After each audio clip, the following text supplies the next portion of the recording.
Halo, selamat datang untuk semua di channel yang selalu menebar kebaikan. Halo Bapak Ibu Kepala Sekolah Hebat.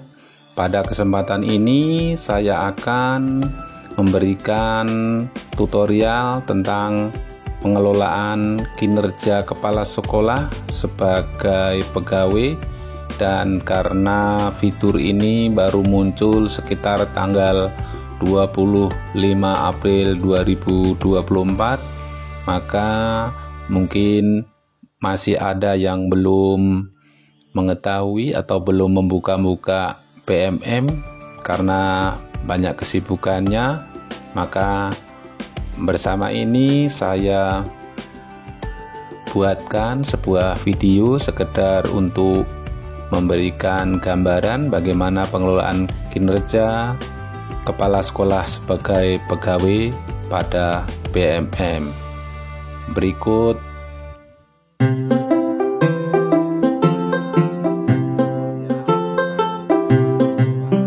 Bapak Ibu Kepala Sekolah Hebat, kita akan melakukan pengisian formulir observasi kinerja kepala sekolah sebagai pegawai. Kita masuk pada PMM, kita langsung saja menuju pada pengelolaan kinerja. Kita lihat pada pengelolaan kepala sekolah, kinerja kepala sekolah, kita pilih sebagai pegawai. Nah, di sini akan tampil bahwa di paling atas itu ada konfirmasi data atasan.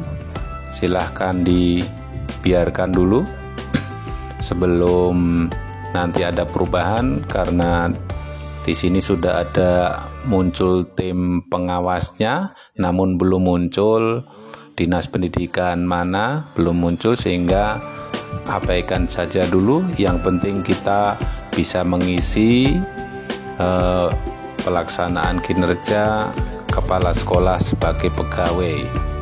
Nah, ini kita lakukan setelah kita mengisi praktek kinerja. Silahkan kita cek praktek kinerja dulu, kemudian nanti baru kumpulkan dokumen. Kita lanjut pada cek praktek kerja kinerja. Oke, di sini akan ada pelaksanaan observasi bagian 1, pelaksanaan observasi. Seandainya ingin mengetahui rubrik observasi, silahkan cek rubrik observasinya, kita pelajari. Ini seperti pada guru, Bapak Ibu, pada guru juga ada semacam ini target perilakunya. Kalau sudah paham kita tutup saja, saya mengerti. Kemudian di sini tampilannya ada bagian 1, bagian 2. Bagian 1 harus kita laksanakan dulu adalah pengisian dokumen, isi dokumen persiapan, kita klik. Nah, di sini akan ada perilaku spesifik yang akan Anda pelajari, yakni seperti pada tampilan pada punya guru yang lalu Bapak Ibu sudah memperhatikan, dan formulir diskusi persiapan ini kita isi. Nah, target perilaku kepala sekolah berdasarkan indikator yang akan diobservasi. Ini minimal kita memilih 1, 2 boleh, atau 3 semuanya juga boleh. Nah, seandainya kita milih nomor 1 atau paling kiri, kepala sekolah mempresentasikan visi sekolah secara konkret, terstruktur, dan mudah dipahami. Ini karena telah memilih di bagian perencanaan RHK-nya, sehingga muncul ini apa saja yang akan Anda lakukan untuk mempelajari target perilaku ini. Jadi apa yang Bapak Ibu pelajari untuk mempresentasikan visi misi sekolah. Mungkin mempelajari tentang visi misi sekolah. Kemudian jika memilih yang kedua, kepala sekolah melibatkan audensi sepanjang presentasi yang meliputi perhatian, interaksi, dan respon. Kepala sekolah harus mempersiapkan apa yang harus dipelajari. Misalnya mempelajari tentang sebuah presentasi yang baik. Mungkin juga bisa yang ketiga, kepala sekolah mengajak auden untuk bereaksi sesuai peran dan tanggung jawab masing-masing. Jadi kepala sekolah yang dipelajari, misalnya tanggung jawab di sekolah itu masing-masing apa. Nah, di sini boleh mempelajari tentang peran organisasi dan sebagainya. Itu Bapak Ibu apa saja yang akan Anda lakukan untuk mempelajari target yang ada. Jadi ini muncul tergantung apa yang sudah kita tetapkan sebelumnya. Itu ya.